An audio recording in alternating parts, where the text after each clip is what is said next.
let me start with you, Congressman Rogers. What do you make of President Trump's approach to Putin, congratulating him on what international observers call a sham election, and his explanation just now?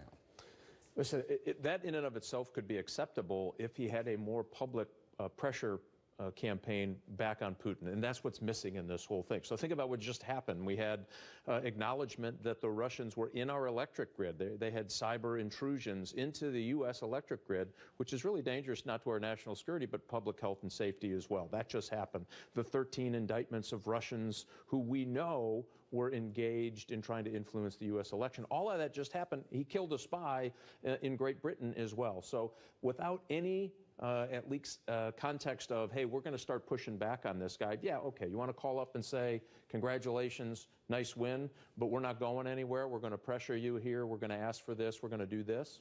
That, to me, is what's missing, and that's where I think the White House makes a serious mistake, especially with the president on this. Putin will not respect anything other than strength, and what the president did just doesn't look like strength. Why is it that President Trump refuses to say anything negative about Vladimir Putin? Take a listen. I think he's afraid of the president of Russia. Why? Well, I think one can speculate as to why. That the Russians may have something on him personally that they could always roll out and make his life more difficult. The Russians, I think, have had long experience with Mr. Trump and may have things that they could expose. Something personal, perhaps? Perhaps. It's the former CIA director, and it's a lot of Americans asking themselves the same question.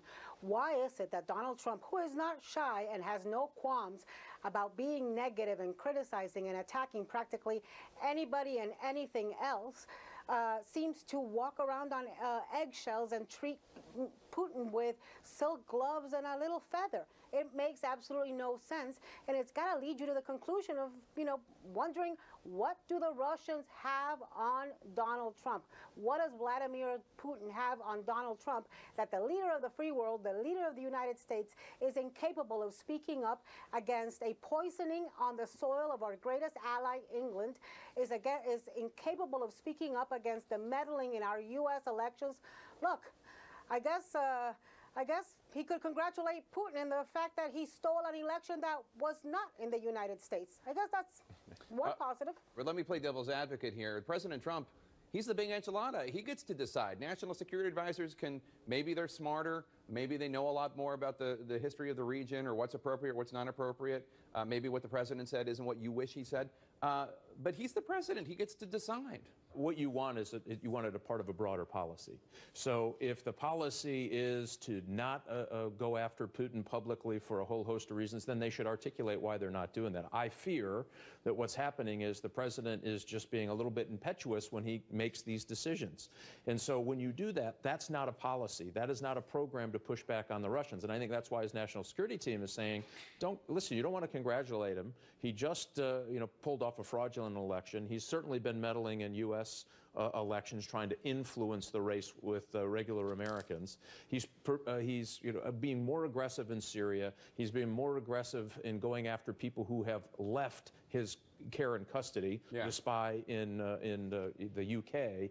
Make sure that we are starting to put our arms around what the policy really is. So when the president does this, it just serves not to empower his National Security Council and those who are engaged in this to have a policy that the Kremlin understands. And I think that's the jeopardy here that we get into. If the Kremlin doesn't understand what you're doing or where you're going, trust me, they're going to move out smartly just as they are, and they're not going to slow down. Look, Barack Obama called President Putin and congratulated him. Barack Obama also, many of us agree, he did not do enough to prevent this election meddling from happening or notifying the American public. We can have a tit for tat about whether or not Mitch McConnell wanted to be a part of this or not, but we can say that that administration did not do enough. But when you look at it in totality, when you look at the whole picture, what you saw in the 44th administration was someone who expelled 35 Russian diplomats and spies, someone who implemented sanctions on Russia that literally broke their back. They were on the edge of financial ruin. And now you have someone, just to piggyback on what Mike Rogers said, now you have someone who not only congratulates him, but kowtows to the every wish of President Vladimir Putin, who is nothing more than a thug. And we need someone who's going to protect us in 8 months. I mean, we have another election in November right now, and I'm afraid that we are not prepared. I have to say, I am so disappointed over and over again in the leadership of my party and elected Republicans who very quickly and very strongly criticized and attacked Barack Obama in 2012.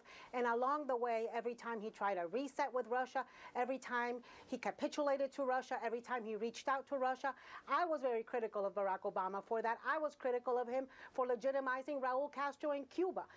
And yet, now what we have is a bunch of amnesiacs in the Republican Party who look the other way and are playing Donald Trump's game when it comes to this divert and distract tactic with the leaking. Look, that he's got leakers in the Oval Office is Donald Trump's problem. That he is kowtowing and cozying up and playing footsie with a geopolitical foe of the United States is all of our problems, including the Republican leadership. It seems to me the only person with any memory and any spine left in the Republican Party is John McCain, who from his sickbed in Scottsdale, Arizona, is giving out the strongest criticism and giving moral compass to a party that seems absolutely lost.